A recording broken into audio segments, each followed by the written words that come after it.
Have you ever stopped to wonder how your phone gets emails, messages, or notifications, even when you're jumping from your home Wi-Fi to a coffee shop's or driving across the country? Well, it's all thanks to this really clever protocol called mobile IP.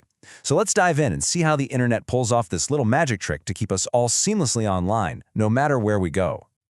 Okay, picture this. You're at a coffee shop, you're on their Wi-Fi, someone sends an email to your permanent address, right? The one that's tied to your home network. But you're not at home. You're miles away, on a totally different network. So how in the world does that data find your specific phone in that specific cafe? That is the exact problem that mobile IP was built to solve. So to really get the solution, we first have to wrap our heads around the basic challenge here, which is known as the mobile routing problem. This picture here lays out all the key players. You've got a computer somewhere out there. Let's call it the correspondent node. And it sends a data packet to your device, the mobile node. Now, the packet does its job. It travels correctly all the way to your home network. But here's the catch. You're not there. Your device, the mobile node, is off visiting a foreign network. The packet arrived at the right house, but you're basically on vacation. This is where the hero of our story comes in, the home agent. The home agent is a special router sitting on your home network that's, keeping tabs on you.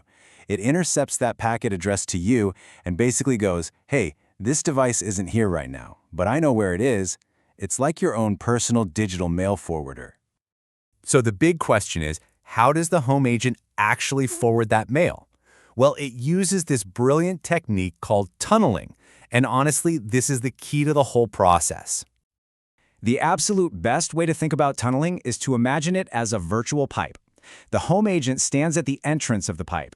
It takes the original data packet and just sends it down this secure, private pipe straight to where you are right now, your mobile node's current location, which is the pipe's exit. So the journey really breaks down into 3 simple steps. First up, the home agent grabs the packet that was meant for you. Second, it shoves that packet down the tunnel to your temporary address, which has a special name, a care of address. And finally, a router on the network you're visiting, the foreign agent, receives the packet at the other end and hands it right off to your device. Pretty simple and super effective. But what does it really mean to send a packet through a tunnel? I mean, how does that actually work on a technical level? Well, the mechanism behind the magic is called encapsulation. This visual just explains it perfectly. Think of the original packet as a letter with your home address on it. Now, to get that letter to you while you're on vacation, the home agent takes that entire letter and puts it inside a brand new envelope. And on this new outer envelope, it writes the forwarding address, your temporary care of address. And that's pretty much the formal definition of encapsulation right there. The original data packet, our letter, is placed inside a new data packet, our new envelope. This new packet is addressed to the tunnel's endpoint, which lets it travel across the internet just like any other packet, all while hiding the original one safely inside. The source material really puts it perfectly. Tunneling and encapsulation are basically 2 sides of the same coin. You can't have one without the other. Tunneling is the process. It's the journey through that virtual pipe. And encapsulation is the mechanism. It's the packaging that actually makes that journey possible. Now, it turns out there's more than one way to wrap a packet inside another packet. Mobile IP actually specifies 3 different ways to get this job done. The 3 main types are IP in IP, something called minimal encapsulation, and generic routing encapsulation, or just GRE for short. See that little note next to IP in IP? That's because any device that supports mobile IP has to support this one.